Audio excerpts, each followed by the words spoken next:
Good morning. We are in chapter 6 of Nehemiah. Sometimes when I think of Bible characters, I give them a color. And when I think of Esther, what color do you think of?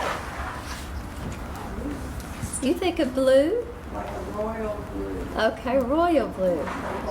Purple, okay. When I think of the book of pink, I think of pink too. I have to say that I think of pink. The reason is because the whole book of Esther is romantic, and it's romance, but it's also courage. It's courage also. That's what we're going to do next week. Okay, that's what she's going to cover next week. So, what color do you think of when you think of Daniel? Orange. Orange. And I don't know why. By the way, this is my sister. First thing that popped in my head was orange. Maybe it's because of the fiery furnace. Okay, maybe because. And a lion is orange. Okay, what other colors? Yellow, red. Okay, yeah. I thought. Okay. I kind of thought a dark purple or gold when I thought, because he's like royalty. Daniel is. And then you get to Nehemiah. And when you think of Nehemiah, I think of swords, I think of building, I think of brass trumpets. But I gave him the color bold red. I gave him the color red. Victory, something that's got some gumption to it. But Nehemiah has showed us what it's like to face discouragement and setbacks. And the trick is to learning to deal with the condemning voices and the distractions while not forsaking the work that God had called us to do. So we get to chapter 6, and we're going to start reading the first 4 verses. I love the title of this. I'm like, how much more opposition can there be? It says further opposition to the rebuilding. I'm like, good grief, the poor guy. Okay, verse 1, chapter 6. When word came to Sanballat, Tobiah, Geshem, and the Arab, and the rest of the enemies, that I had rebuilt the wall and not a gap was left in it, though up to that time I had not set the doors in the gates. Sanballat and Geshem sent me this message: Come, let us meet together in one of the villages on the plain of Ono. But they were scheming to harm me. So I sent messengers to them with this reply: I am carrying on a great project. It cannot go down. Why should the work stop while I leave it and go down to you? 4 times they sent me the same message, and each time I gave them the same answer. Okay, so the wall is coming to completion. All they lack are to put the gates back on, or put the gates in place. And Sanballat and his cronies are up to old tricks again. Anything that they can do to try to disrupt the work on the wall is what they are trying to do. So this is a new one. So they send a message to Nehemiah. And what do they want? They want a private meeting with him, with a location that Sanballat has decided. So I looked up where this plain of Ono was. It is close to Joppa. Joppa is, when you hear the word Joppa, what do you remember about Joppa? Where the logs were floated down. Okay, so it's next to the Mediterranean Sea. So you're going to go all the way from where Jerusalem is up just a tiny bit to Joppa. That's right on the coast. That's quite a distance. That's quite a distance that he had wanted him to go to at this private meeting. But to Sanballat, it's just far enough to get, he can get what he wants, or he can do harm to Nehemiah. He didn't really want a meeting. I honestly don't think he was planning to kidnap him and hold him for ransom, or anything. He's going to kill him. He's going to kill him. He's going to assassinate him along that route. Okay, so sometimes determining what we say yes to and what we say no to is one of the hardest things to discern. The book of Proverbs is all about discernment, seeing all the working parts of that situation and working out, okay, is this something I should do, or is this something I shouldn't do? Because everything can seem noble. I can see that if it were me and I was Nehemiah, I might say to myself, has this guy ever been civil or diplomatic to me? Ever? Well, the answer to that is no. The answer is absolutely not, okay? But at the same time, I might be saying, but here's this guy coming to me offering me an olive branch. And we're going to go and we're going to talk and hug, and it's going to be so great. And I'm going to believe him, and this is wonderful. I can see myself thinking that. But God had placed a certain task in Nehemiah's heart. And he says, you know what? I don't have time for a distraction like this. You know, I don't have time to go see Sanballat and have a tea party with him or have dinner with him or nothing. So he sends a message back to Sanballat, and I think it's kind of funny. As if Sanballat doesn't know that he has a project going on, you know. I have this project going on, and I'm the contractor on the job. And if the contractor leaves, the work might stop. It might stop. He's a great leader. Yeah. Yeah, and because of that, he's a great example to everybody that works with him. That's right. So he's not going to leave. He says, no. To put it bluntly, I'm busy right now, and I can't come. You know, so he tells him no. Sanballat, however, is also not discouraged. How many more times does he try? For a total of 4 times he tries to get him to do this. Have you ever heard when you're trying to teach the gospel to somebody, how many times you ask them for a Bible study, or how many times you ask them to come to church? And they say, do it over and over and over and over. Because why? What happens? Because eventually they're going to hear. They're going to hear, or they're going to say yes. You're wearing them down just a little bit more, wearing them down just a little bit more. And I hate to say it like that, because that's not really, I mean, we're talking about saving souls here. This is important business. But Sanballat just keeps asking. Going back. Yeah, but he keeps asking. He keeps asking. He keeps asking. In this case, Nehemiah is not distracted. He says no every single time. He's not, yeah. This is just another distraction. I'm not going to let it happen. You agitate somebody enough, they'll give in. Yeah. You know, that's what that was like. And that's what he thought would happen here. There is a parable in the Bible about someone coming and knocking on the door, and it's like, I believe the analogy is that we should ask God over and over and over. There's nothing wrong with us asking God over and over again for the same thing, is the analogy of that. But yeah, you're going to wear them down. Well, Sanballat was doing the same thing. So let's look at verses 5. Start in verse 5. Then the 5th time, Sanballat sent his aide to me with the same message, but in his hand was an unsealed letter, in which was written, "It is reported among the nations, and Geshem says it is true that you and the Jews are plotting to revolt, and therefore you are building the wall. Moreover, according to these reports, you are about to become their king, and have even appointed prophets to make this proclamation about you in Jerusalem. There is a king in Judah. Now this report will get back to the king, so come, let us confer together." I sent him this reply: "Nothing like what you are saying is happening. You are just making it up in your head."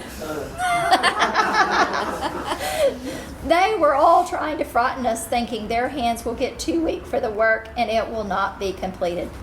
But I prayed, "Now strengthen my hands." Okay.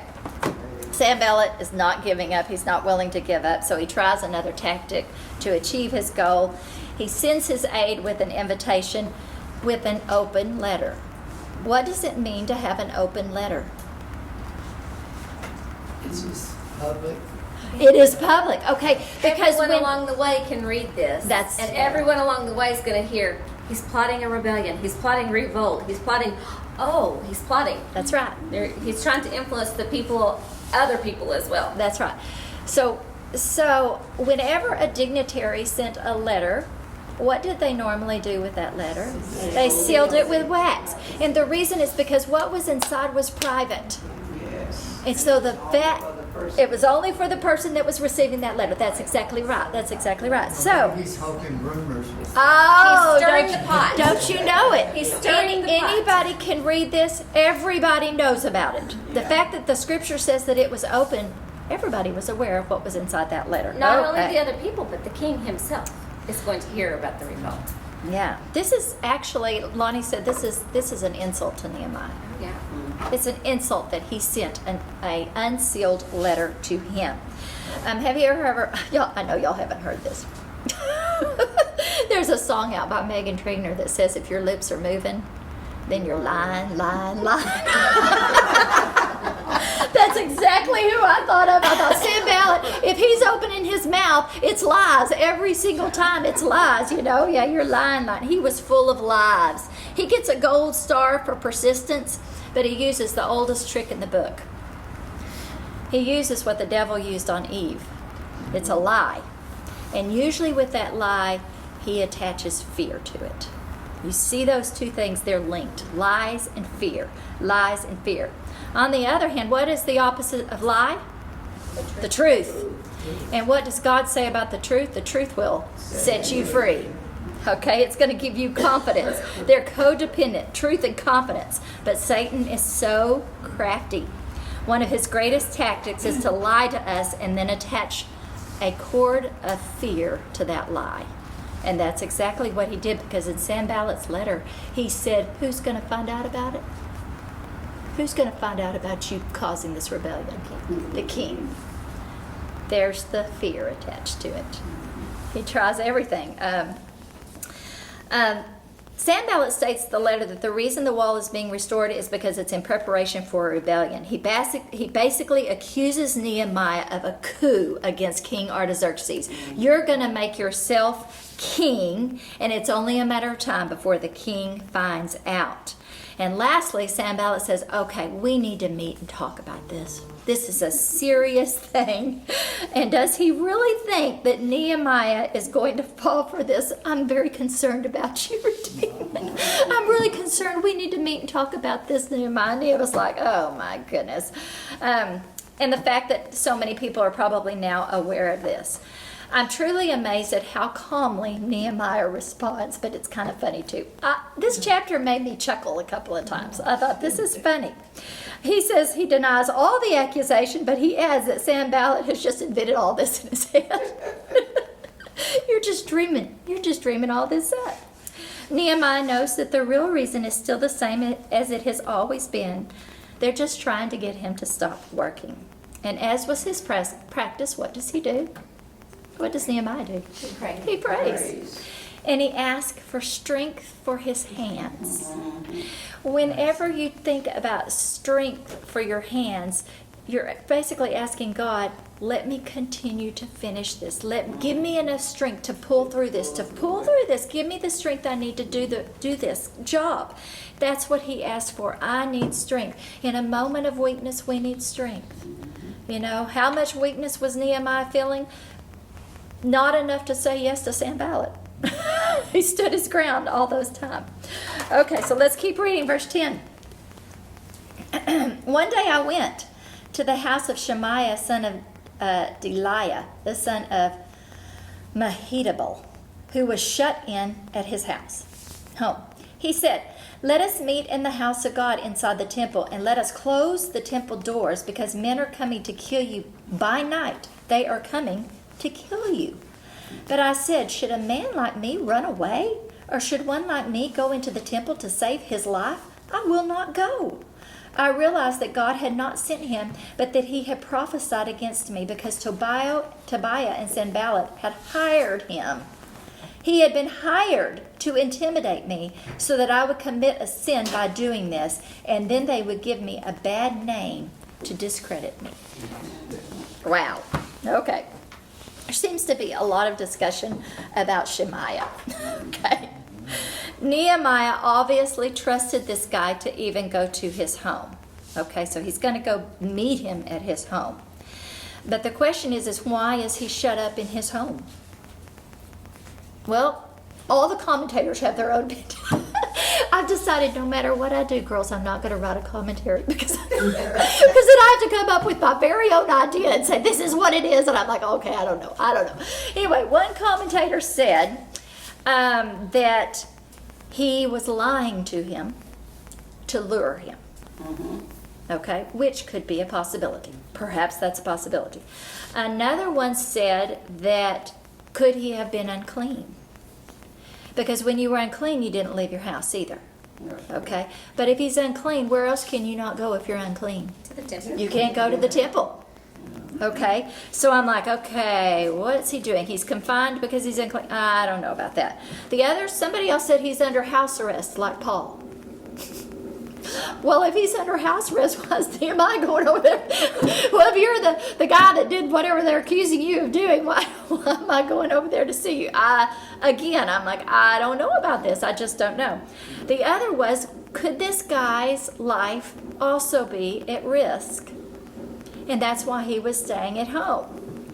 I don't know. Whatever it is, something about this doesn't sound quite right. All right, something about it is fishy, as I would say. And again, who is this guy? Again, multiple ideas. Some say that Shemaiah is a priest because he tries to get Nehemiah to go to the temple, where only priests were allowed. Okay. Also, verse 12 said that I realized that God had not sent him, but that he had prophesied against me. So is he a prophet? Because if he's a prophet, he's a false one. Right. That's right. He's a false one. Because a prophet would not tell you to do something that God has forbidden you to do. Right. And he That's had right. been hired by Sanballat, so. Yeah, so we know he's been hired by Tobiah and Sanballat, and so my theory is a friend of my enemy is my enemy. He was hired to intimidate Nehemiah into hiding inside the temple and discredit his good name. When it says that he wanted to go to the temple and shut the doors of the temple, it meant that he was going to go inside the temple and hide in there. So I want you to look at Numbers 18. We're going to read a little something. Look at Numbers 18. I like to go back and see exactly what the rules were, what was the law on this, who was allowed where. So look at Numbers 18. This is the duties of the priests and the Levites.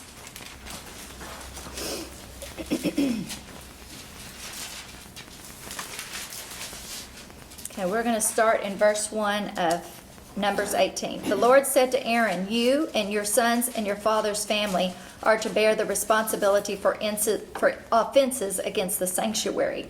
And you and your sons alone are to bear the responsibility for offenses against the priesthood. Bring your fellow Levites from your ancestral tribe to join you and assist you when you and your sons minister before the tent of the testimony. They are to be responsible to you and are to perform all the duties of the tent, but they must not go near the furnishings of the sanctuary or the altar or both, they and you will die. They are to join you and be responsible for the care of the tent of meeting and all the work of the tent, and no one else may come near where you are. You are to be responsible for the care of the sanctuary and the altar, so that wrath will not fall on the Israelites again. I myself have selected your fellow Levites from among the Israelites as a gift to you, dedicated to the Lord to do the work at the tent of the meeting. But only you and your sons may serve as priests in connection with everything at the altar and inside the curtain. I am giving you the service of the priesthood as a gift. Anyone else who comes near the sanctuary must be put to death." Is Nehemiah a priest? No.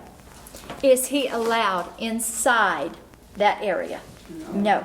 He could come where they were doing on the outside around the temple where they did the sacrifices and stuff. He could come that far. But as far as going into the holy place, and certainly not the Holy of Holies, only the high priest could go in there. He was not allowed in there.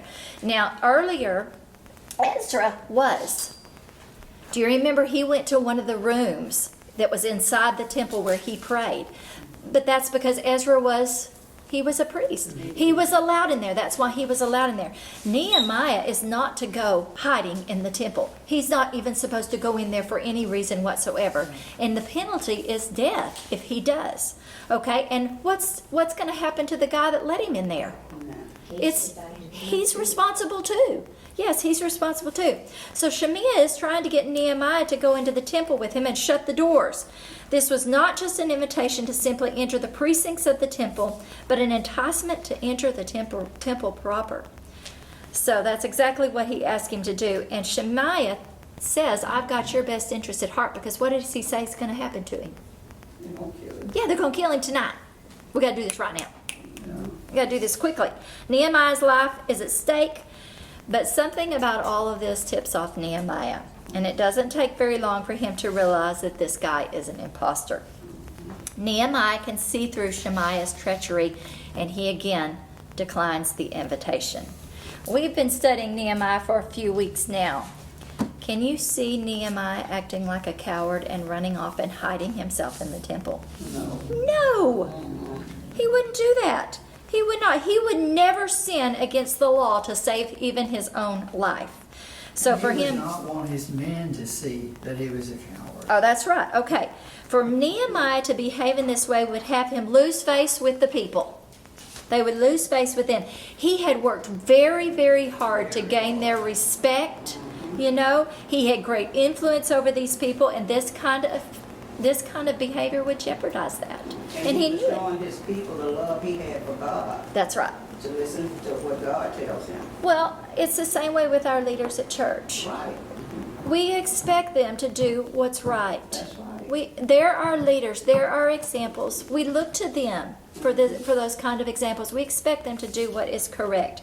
And Nehemiah knew this. He was like, okay, I'm going to choose obedience over fear. Again, there's a bit of fear attached to that lie, you know. And so I just want you to see, in this chapter alone, Nehemiah will mention 4 times that his enemies were trying to frighten him. If you look in verse 9, they were all trying to frighten us. If you look in verse 13, he had been hired to intimidate me. Yeah. Look in verse 14. They who had been trying to intimidate me. And then again in verse 19, which we haven't gotten to, the very end, and Tobiah sent letters to intimidate me. They are trying to frighten and intimidate Nehemiah. So let's read verse 14. What does he do? Remember who he's talking to. Who's he talking to? He's talking to God. Okay, remember God. I love it. He's always doing that. Remember Tobiah and Sanballat. Oh my God, because of what they have done. Remember also the prophetess Nodiah and the rest of the prophets who have been trying to intimidate me. You know, the greatest thing about that verse is, I think that, and sometimes I want to, you know, I want to do it myself. I want to take it. Retaliate. But he is letting God take care of it. That's right. He said, God will take care of those men. I'm going to take care of the wall. That's right. Nehemiah is forever. When it comes down to it, he goes to prayer. Every time. He doesn't act first. He goes to prayer. He called upon God, and this time he asked them to judge them according to their deeds. But he includes several names. One is a woman, the prophetess Nodiah.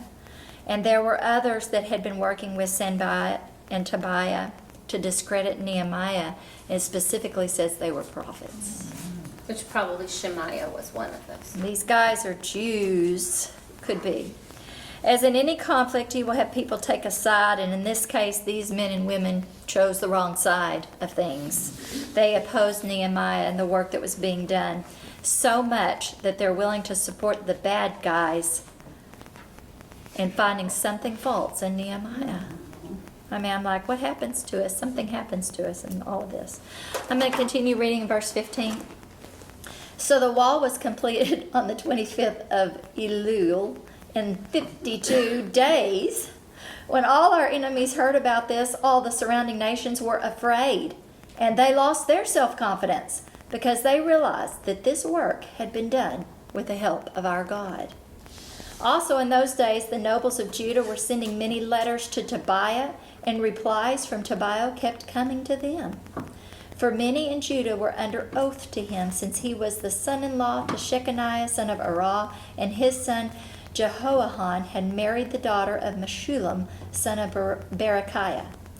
Moreover, they kept reporting to me his good deeds, and then telling him what I said.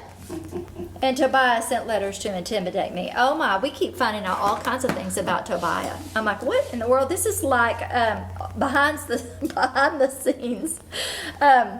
Verse 15 is really amazing because no matter what's going on, seems like constant opposition, letters, lies flying back and forth, they're still able to finish this wall in 52 days. That's remarkable.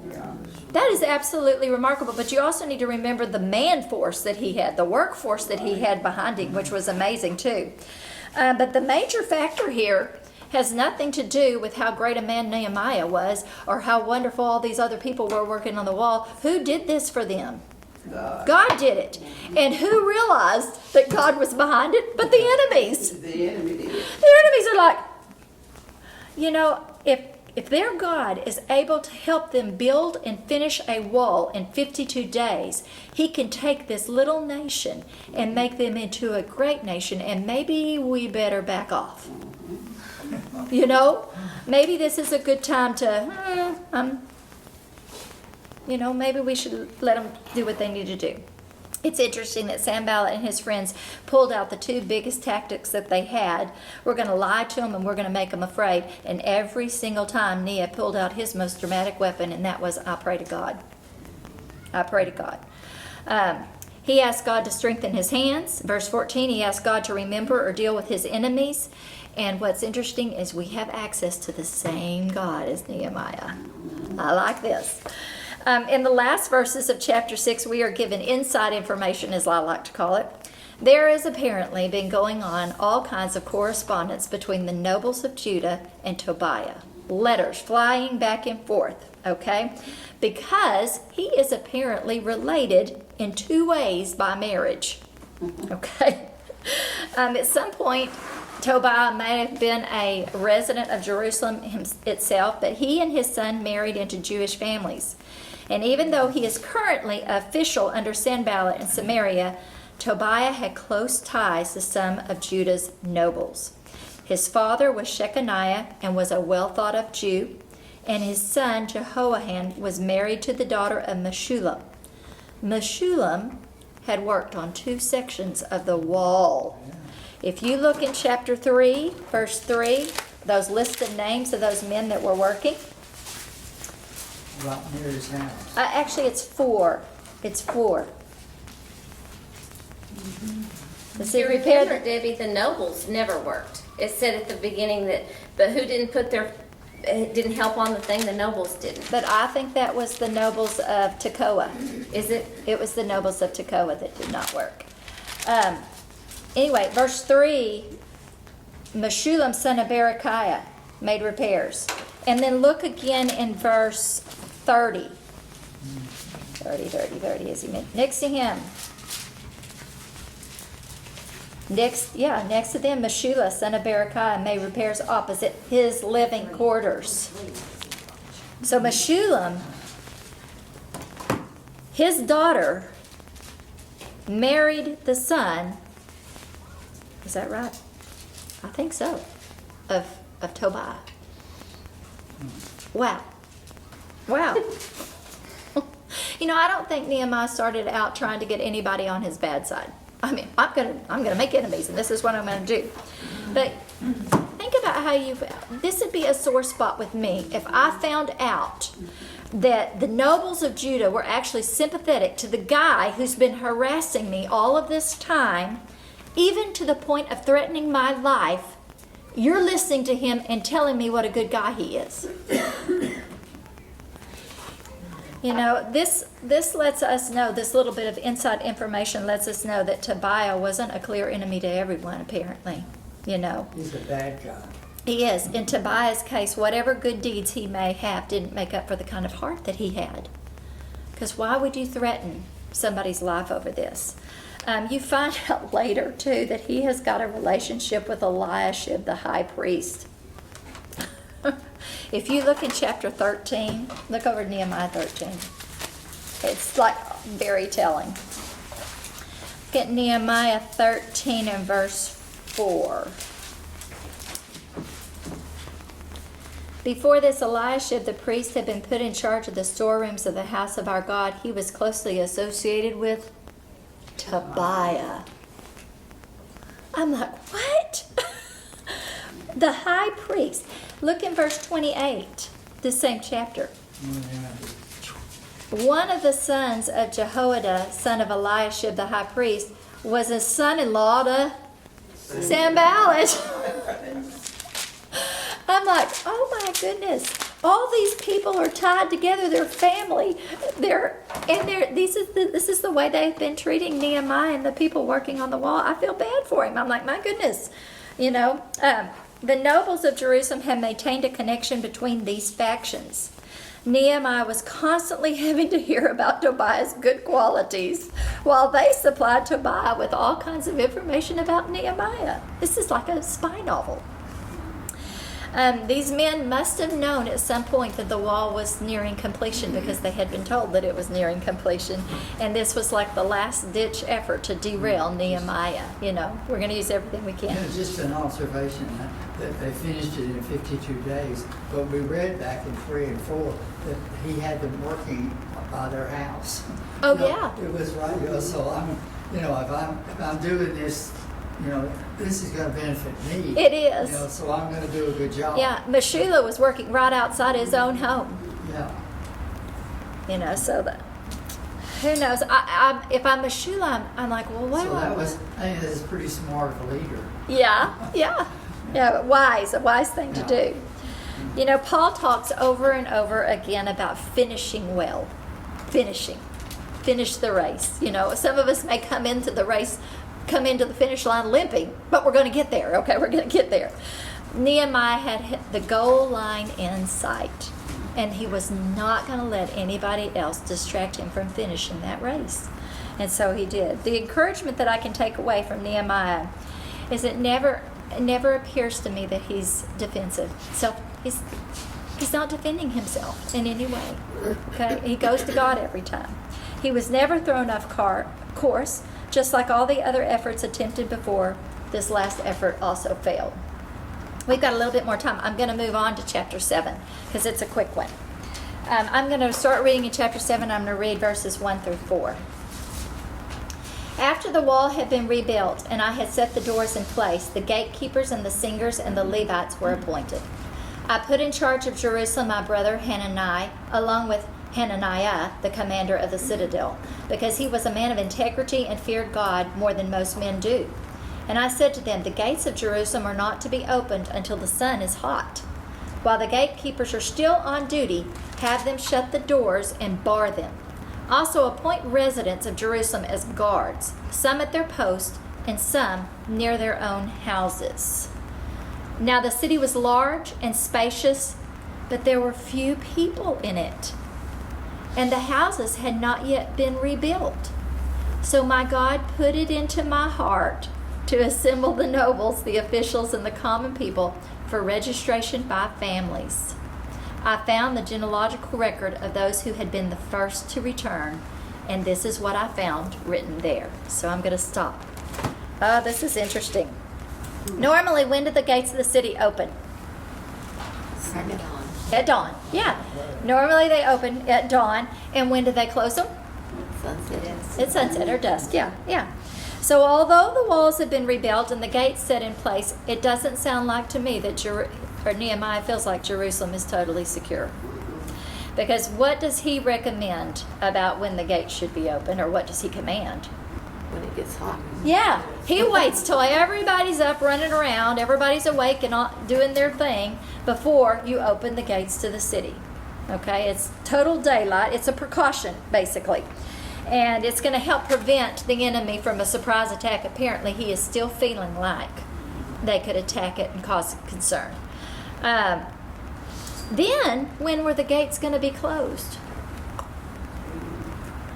Before dark. Yeah, while the gatekeepers are still there. While the gatekeepers are still sitting there, we're going to close them early, even before the guards had been dismissed for the day.